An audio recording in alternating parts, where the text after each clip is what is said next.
La semaine dernière, à l'occasion de la décision Dobbs, la Cour suprême des États-Unis d'Amérique est revenue sur une de ses jurisprudences, la décision Roe versus Wade en 1973, laquelle avait considéré que la protection de la vie privée, garantie par le 14e amendement à la Constitution américaine, s'étendait à la décision d'une femme de poursuivre ou non sa grossesse.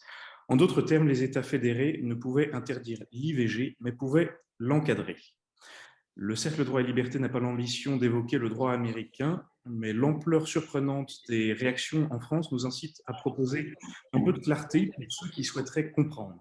Il est vrai que l'immense majorité des réactions dénote jusqu'ici d'une méconnaissance profonde du système juridique des États-Unis d'Amérique. Ainsi, pour apporter de la clarté, nous recevons François-Henri Briard, avocat au Conseil et fondateur avec feu le juge Scalia de l'Institut Vergène. Il est actuellement l'un des plus fins connaisseurs du système américain parmi nos compatriotes, étant notamment membre de la Société historique de la Cour suprême des États-Unis d'Amérique. François-Henri Briard, bonjour. Bonjour Étienne. Alors, que dites-vous de ce qu'a dit la Cour? La Cour suprême est-elle vraiment revenue sur le droit à l'avortement par cette décision Dobbs? Alors écoutez, je crois que ce qui est important, c'est de bien comprendre que effectivement la Cour suprême des États-Unis a opéré un revirement en jurisprudence considérable. Elle a abandonné la solution de cette décision de 1973, mais elle l'a fait, je dirais, pour deux raisons essentielles. Il est difficile de simplifier le raisonnement d'une décision de plus de 200 pages, mais je dirais qu'il y a deux raisons majeures. La première, elle est vraiment strictement juridique, c'est que, et tout le monde en était convaincu depuis assez longtemps, c'est que le raisonnement dont vous avez parlé à l'instant, Étienne, qui a été bâti en 1973 à partir du 14e amendement, je dirais, ne tenait pas la route. C'était un raisonnement juridique de qualité très maigre à l'époque et on peut penser que c'était une forme d'activisme judiciaire. À l'époque, en 1973, la Cour qui sans doute répondait à un certain groupe de pression, la Cour a bâti un raisonnement autour du 14e amendement, notamment sur la question de la protection de la vie privée, de la liberté personnelle. Tout le monde avait compris que ce raisonnement ne fonctionnait pas, n'était pas de qualité. Vous êtes vous-même juriste, vous savez bien que les raisonnements juridiques sont de qualité variable et la Cour a donc abandonné cette solution. Je dirais que la seconde raison majeure et qui explique Dobbs, c'est que notre regretté ami Antonin Scalia avait insisté à plusieurs reprises sur cet aspect, c'est que c'est une question trop grave pour qu'elle soit tranchée par des juges. C'est une question qui a une dimension morale considérable. La Cour suprême, en réalité, dans l'affaire Dobbs, contrairement à ce qui a été écrit, n'est pas la manifestation du gouvernement des juges, c'est très exactement le contraire. C'est-à-dire que la Cour s'est retirée en disant, moi, je ne partage pas cette analyse approximative qui a été faite en 1973 et je rends la parole au peuple. Je rends la parole au peuple et chaque État aura une liberté d'appréciation, comme les États américains, vous le savez, l'ont eu pendant près de 2 siècles. Et de ce point de vue, je dirais qu'il y a une certaine harmonie avec l'approche européenne, puisque vous savez que la Cour européenne des droits de l'homme dit à peu près la même chose. Elle laisse les États libres de mettre en œuvre ce qu'on appelle, nous, la marge d'appréciation. Voilà, donc c'est un raisonnement juridique. C'est un raisonnement aussi, bon, on le sait, qui est guidé par une lecture originaliste de la Constitution, stricte, si vous voulez, textualiste. La Cour a dit, je ne trouve pas dans ce 14e amendement ce qui a été affirmé en 1973. Intéressant. Et donc, vous dites bien que c'est un raisonnement juridique et que ça met bien fin, d'une certaine manière, au gouvernement des juges, mais d'une certaine manière, dans quelle mesure cette décision juridique pourrait être ou pas qualifiée de politique? Alors, écoutez, je me permets de vous renvoyer sur ce point au dernier livre de notre ami Stephen Breyer. Stephen Breyer, donc, qui est généralement classé dans l'aile libérale, et qui a voté contre. Donc, vous savez qu'il a rédigé une opinion dissidente dans Dobbs avec Sotomayor et Kagan. Donc, ce sont les trois libéraux. Dans son dernier livre, Stephen Breyer, que nous aimons beaucoup, qui est un homme remarquable, explique bien et il le dit à nouveau, et il ne faut pas cesser de le répéter, il explique bien qu'aucun des neuf ne peut être rangé dans une catégorie simpliste de conservateur ou libéral, de droite ou de gauche. Stephen Breyer dit: nous sommes des juristes, nous sommes partagés par des divergences d'interprétation de la Constitution, nous n'avons pas les mêmes approches, mais on ne peut pas nous réduire à des positions politiques que nous n'avons pas. Nous n'avons pas.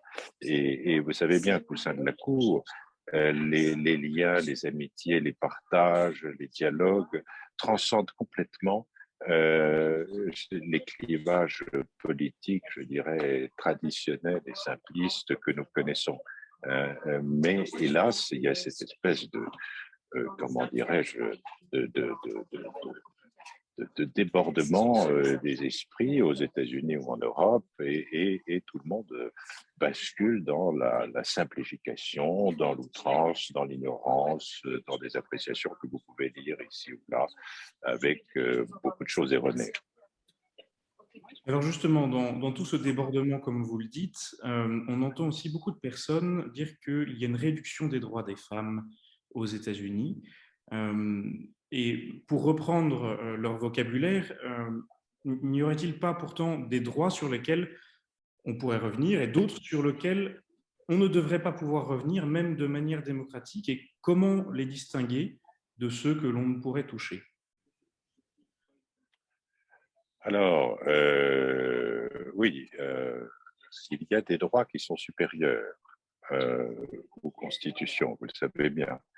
Et c'est même d'ailleurs une approche typiquement américaine. Vous savez bien que nos cousins atlantiques, les Américains, ont été les premiers à placer au-dessus des constitutions, au-dessus de la constitution, des principes supérieurs. Nous l'avons affirmé dans la déclaration de 1789, mais on n'en a pas fait grand usage jusqu'à une époque récente. Et effectivement, ces principes sont supérieurs parce qu'ils évitent la tyrannie d'une majorité ils sont donc imprescriptibles, naturels. On connaît ces droits, mais parmi ces droits, et je l'ai écrit récemment, je l'ai dit, on ne trouve absolument pas euh, ce qu'on appelle vulgairement le droit à l'avortement. Ce qui est protégé par les instruments internationaux, par les constitutions, c'est le droit à la vie, c'est le droit de vivre, dont découlent tous les droits. Et le reste, c'est vraiment une marge d'appréciation des législateurs, que ce soit les législateurs des États aux États-Unis ou des États du Conseil de l'Europe, c'est un choix législatif. Donc, finalement, c'est une approche textuelle qu'il faut tenir. Euh, Autre question, nous revient-il en tant que Français de critiquer les décisions juridiques d'un pays souverain? Oui, alors j'ai beaucoup réagi sur ce thème, vous l'avez vu hier et avant-hier. Je pense qu'il y a, bon, j'ai appelé ça de l'arrogance, il y a une très profonde ignorance euh, du monde juridique américain. Et je suis personnellement très choqué des appréciations à l'emporte-pièce qui sont portées sur cette juridiction, sur ces juges, comme si on avait dit en 1973, voilà, c'est épouvantable, ce sont des juges de gauche, des gens athées. Bon, il faut absolument récuser ces approches et donc cet embrasement européen sur cette décision d'Obs est très surprenant et je pense que il s'explique encore une fois par l'ignorance. Je le disais hier sur les ondes, venez avec nous aux États-Unis, avec vous Étienne, Thibault et nos amis du Cercle Droit et Liberté et René Boustany. Bon, venez avec nous aux États-Unis, vous verrez comment cette juridiction fonctionne, vous parlerez avec ces juges et vous rentrerez en étant convaincu que ce sont vraiment des gens qui ont une approche indépendante et impartiale. Vous l'avez évoqué dans les réactions des députés de La République En Marche, ainsi aussi que 400 avocats dans une tribune, dont le JDD, appellent désormais à inscrire dans la Constitution le droit à l'avortement. Est-ce selon vous le rôle d'une Constitution que de traiter de ce type de sujet? Non. Je l'ai dit, je le répète, le droit à la vie, certainement, mais pas cet acte, pas cette situation. Je rappelle d'ailleurs que, et je suis suffisamment âgé et ancien aujourd'hui pour vous en parler, et je rappelle d'ailleurs que lorsque la loi Veil a été adoptée, et j'ai rencontré Simone Veil à plusieurs reprises, je peux vous dire qu'elle n'avait jamais eu à l'esprit, elle-même jamais, et elle est un peu notre mère fondatrice de cette législation française, elle n'a jamais eu à l'esprit un quelconque droit à l'avortement. Elle aussi, et pour des raisons qui sont liées bien sûr à son histoire personnelle, l'histoire de sa famille, plaçait la vie d'abord, devant. Bon. Mais bien sûr, elle était sensible à la détresse des femmes qui sont dans des situations parfois terribles, bien sûr, et donc elle a voulu desserrer les taux par la législation que nous connaissons et qui a évolué. Mais Simone Veil mettait très certainement le droit à la vie au premier plan. Je suis persuadé que si elle était encore de ce monde aujourd'hui, ou si elle nous regarde, elle partage encore cet effort. Merci François-André Briard d'avoir bien voulu répondre à nos questions. Merci pour ces éclairages.